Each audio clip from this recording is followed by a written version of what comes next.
Hello, and welcome to the Pets Digest, where I give you little tidbits of information in very, very short videos about how to care for your pets.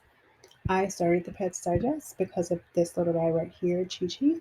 He was my dog that had pancreatitis, and I started the blog based around him because I started to make his meals, and I wanted to form a community around talking about GI health in dogs and cats. And it kind of morphed into a lifestyle blog, so I talk about everything right now, which is why today I'm talking to you about trimming your dog's nails, which I know is a big issue, a sore spot. So, for a lot of dog owners, especially those that have dogs with black nails, because they can be so difficult to trim and difficult to see the quick. But one of my first tips will be to start your dog young. So I apologize if your dog is already an adult, but if they are puppies, start them now, getting used to trimming their nails. Just trim off the very, very tip that you can see, and make sure you play with their paws every day, all the time, so that they're used to you messing with their paws as they get older. And you grabbing their paws when they get older won't cause as much anxiety and things like that. So start them young now, and get them used to it now. Now, if your dog is older, you can always try to bribe them with treats.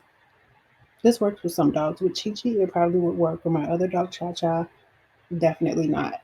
But if you have a dog that is very, very food motivated, you can try to get long lasting treats like frozen peanut butter or something really crunchy that it may take them a minute to get through, to try to distract them while you trim their nails. I don't know if you've seen, some people would put saran wrap around their heads and put the peanut butter on the front of their heads, and their dog would just lick away while they trim their dog's nails.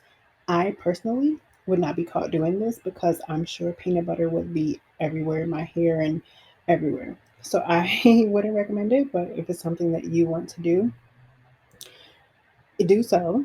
Also record it and post it so I can see it because it's pretty comical.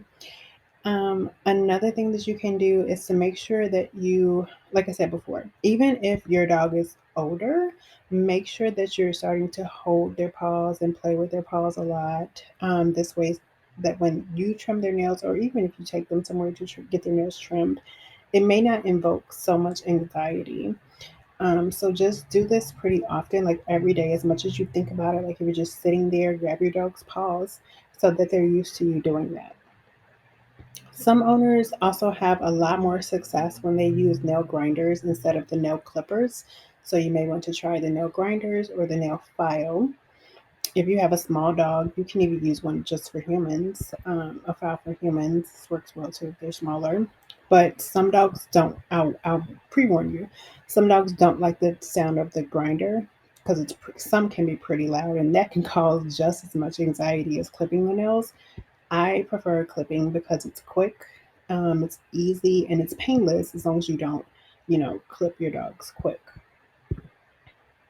So if your dog is comfortable in your lap, you can start with him or her there. If you need to transfer them to the floor, do so. But I think the floor is the best place to trim your dog's nails, not on the table or anything, as you probably have to get on the floor with them anyway. Especially if you have a large dog like a Great Dane, they probably will be more comfortable. So make sure that they are in a very, very comfortable place before you start to clip their nails. And if you are not able to safely and securely restrain them by yourself, or if they won't sit still, have someone else help you. Have someone in your household that's available to help you gently restrain them while you clip their nails. Another tip I would give you is to just, you know, eat the elephant. Do it one bite at a time. So trim a little bit at a time.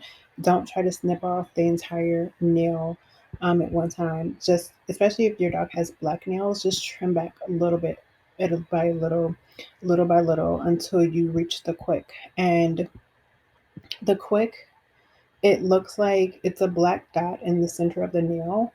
I should have put a picture of it in here, but I didn't. And it's something that you can definitely see if you get too close to it. If you just Google it, you'll be able to see what the quick looks like in the nail. If your dog has nails that taper into like a little hook, like a lot of times puppies do, and their nails are super easy to trim because of that, you can just clip off the little hook part. Then I would just do that. And then, don't worry about doing anything else, but clipping off that hook, you're pretty safe that you're not going to hit the quick. So this is just something that I would do, just especially if you have small dogs or puppies. Like I said, you can just get trim off the hook and then take them in for a real nail trim. If your dog's nails are super long, then you may just have to take them to a professional. Like sometimes I'll see dogs' nails that have curled back into the paw pad and they have punctured the paw pad. If that's the case, you'll probably want to see a professional.